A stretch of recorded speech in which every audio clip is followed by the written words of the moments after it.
So we're going to demonstrate a purse string suture and a Chinese finger trap or finger trap suture for tying a tube through a cavity.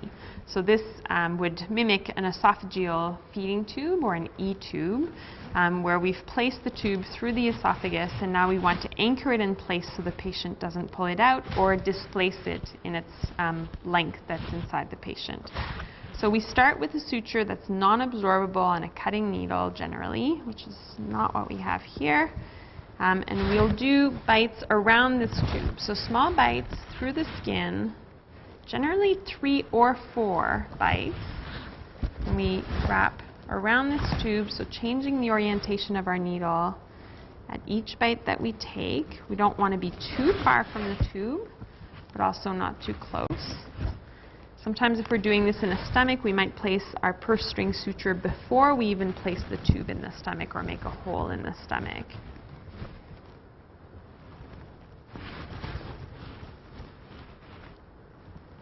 And then pass the suture through. So we have, as we can see, a suture that wraps around this tube. We're going to need to continue this into a finger trap suture, so we're going to make our suture lengths equal. We can cut the needle off of our long suture end. And now we tie this purse string. So I usually do hand ties for these. We want to tie it nice and tight.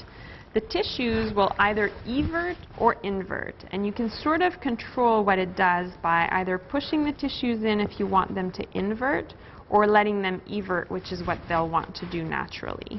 But here we've made them invert. We often will do this for a stomach. Otherwise, we often let them evert for an esophagus. Now we've got a long end of suture. We have to be careful not to grasp the suture in the middle of the suture line. So we don't want to do anything bad with the suture. So I usually then do not hand ties, because it's actually easier not to damage the suture. So we'll do a full square knot times 2 to have a secure knot. And now our tube should be nice and tight in the tissues. It should be a little harder to pull out. If you pull enough, you'll be able to pull this tube out. This tube does not have a cuff or a balloon or a mushroom tip. So this is our purse string around the opening in the skin where the tube exits. Now what we're going to do is we're going to crisscross behind and on top of this tube and create a finger trap suture that will prevent the tube from pulling out.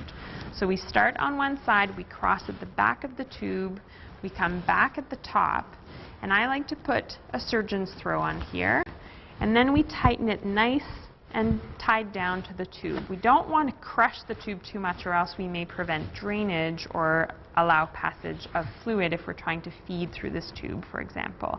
But we want it nice and tight, which is why the surgeon's throw works well.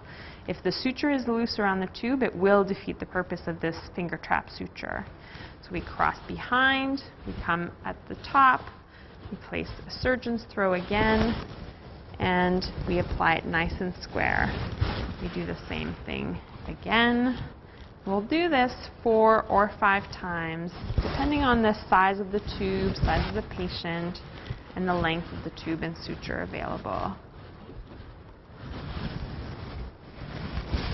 So cross at the back, come back at the front, and again, just do a surgeon's throw, so 2 wraps.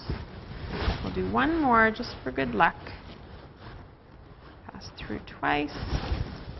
And now we finish this, so we can see all of our throws nice and tight.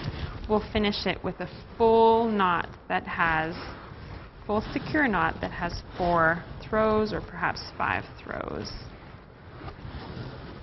So you can do this with instruments. There's no harm in doing that as long as you don't damage the suture. And now what we have is a Chinese finger trap or a finger trap suture or Roman sandal suture with a purse string at the bottom of the tube. So the purse string keeps fluid from exiting, and the Chinese finger trap works to tighten onto the tube if the tube is pulled out. So as the tube pulls out, the suture tightens along the tube and prevents it from being removed inadvertently.